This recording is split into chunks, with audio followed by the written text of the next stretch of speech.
जैसा कि मैंने शुरू में कहा था, सच्चाई छुप नहीं सकती, बनावट के उसूलों से खुशबू आ नहीं सकती, कागज के फूलों से। हम ये जानना चाहेंगे कि ऐसी कौन सी सच्चाई है जो छुपाई जा रही है, और नकली खुशबू कौन सी है जो बिखेर कर हमको भ्रमित किया जा रहा है। ये जो दंगे हैं, सरकार ने बताया कि ये जातीय दंगे हैं।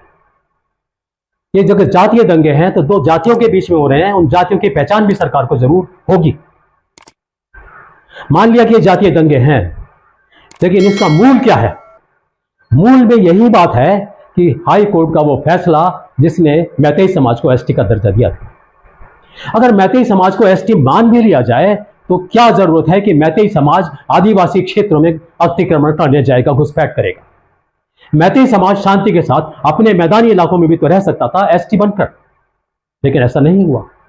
मैतेई समाज ने घुसपैठ शुरू कर दी आदिवासी क्षेत्रों में, और सरकार ने भी उसको पूरा प्रोत्साहन दिया। हद तो यहां तक हो गई कि हथियारों को लूटा गया आदिवासियों पर हमला करने के लिए मैतेई समाज के द्वारा। ये लूटे गए हथियार थे या मुहैया कराए गए थे, ये जानने की कोशिश हम करते हैं, और ये देखने की कोशिश करते हैं कि ऐसा क्या हो रहा है कि जिसको मैं कहना चाहता हूं कि दंगे जातीय नहीं है, राजनीतिक ही नहीं बल्कि सरकारी दंगे हैं। इसके पीछे कोई कुचक्र काम कर रहा है, और वो कुचक्र क्या है, क्यों है, ये भी हम अखबारों के विश्लेषण से, खबरों के विश्लेषण से जानने की कोशिश करेंगे। जो कुछ भी हमारे को दिया गया है, जो कुछ भी संसद में बोला गया है, जो कुछ भी अखबारों के द्वारा हमें बताया गया है, उसी के आधार पर हम इसे जानने की कोशिश कर रहे हैं। वो ये रहा है कि सरकार मौन बैठी है, दंगे हो रहे हैं, विस्थापित हो रहे हैं, लोग कब्जा कर रहे हैं, वहां जाकर उनको हटाया जा रहा है। लेकिन विस्थापन और इसके साथ साथ एक चीज और उभर कर आई। असम की सरकार, जो कि पहले से ही विस्थापितों के, शरणार्थियों के, घुसपैठियों के बोझ से दबी हुई है, करा रही है, और उन्होंने कहना शुरू कर दिया, हम स्वागत करते हैं विस्थापितों का, आइए हमारे यहां, हम आपको विस्थापित लोगों को शरण देते हैं, हम आपको स्थापित करेंगे, अब उन्हें खाना देंगे, जगह देंगे, उनको सब कुछ देंगे। ये सब कुछ किसके इशारे पर हो रहा है? बिना केंद्र के इशारे के ऐसा कुछ नहीं हो सकता। सब शामिल है इसमें। और अगर विस्थापित लोग हो गए, वहां से आदिवासी क्षेत्रों को मुक्त करा लिया गया, पर्वत खाली हो गए, तो पर्वतों को खाली कराने में किसका लाभ है, किसकी फायदा है, उद्देश्य क्या है, यह भी हमें जानना चाहिए। इतने दंगे हो रहे हैं, इसके बावजूद ध्यान नहीं जा रहा है। प्रधानमंत्री भी विदेशी दौरों से लौट कर आने के बाद तुरंत राजस्थान में सक्रिय हो जाते हैं चुनावी दौरों में, मध्य प्रदेश में सक्रिय हो जाते हैं चुनावी दौरों में, लेकिन मणिपुर की तरफ उनकी निगाह नहीं जाती। बार बार हंगामा होने के बावजूद जरूर इसके पीछे कोई ना कोई कुचक्र, षड्यंत्र है, और वो षड्यंत्र भी आपके सामने तुरंत आने वाला है। ये जो है, जो कुछ खबरों के आधार पर मैं बता रहा हूं आपको, सरकार बार बार बोलती है कि हमें 5 ट्रिलियन की इकोनॉमी बनानी है। अब सरकार के पास ऐसी संपदा नहीं बची है देश में जिसको बेचकर हमारी 5 ट्रिलियन की इकोनॉमी का लक्ष्य प्राप्त किया जा सके।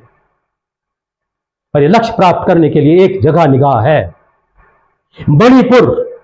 Manipur is the land of jewels. वहां असीम संपदा है, अकूत संपदा है, सेंसिटिव एलिमेंट्स की और प्रीशियस एलिमेंट्स की। सरकार की निगाह उस पर है।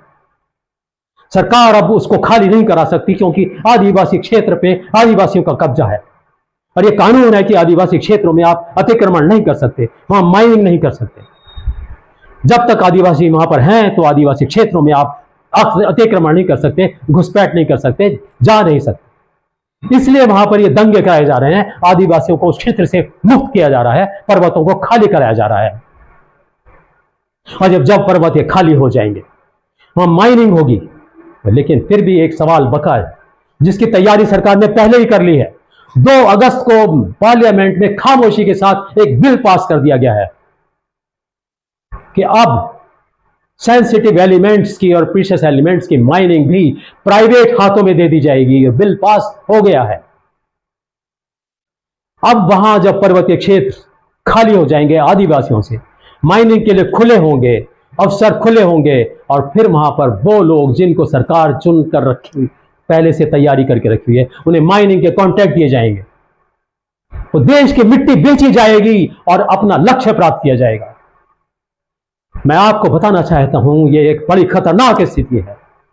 जब ऐसी स्थिति आ गई, अगर देश को इस तरह से योजनाएं बनाकर लक्ष्य प्राप्त किए जाएंगे, एक खतरा है। मैं अपनी बात समाप्त करना चाहता हूं यह कहकर, ध्यान रखिएगा कि घर को आग लग गई घर के ही चिराग से।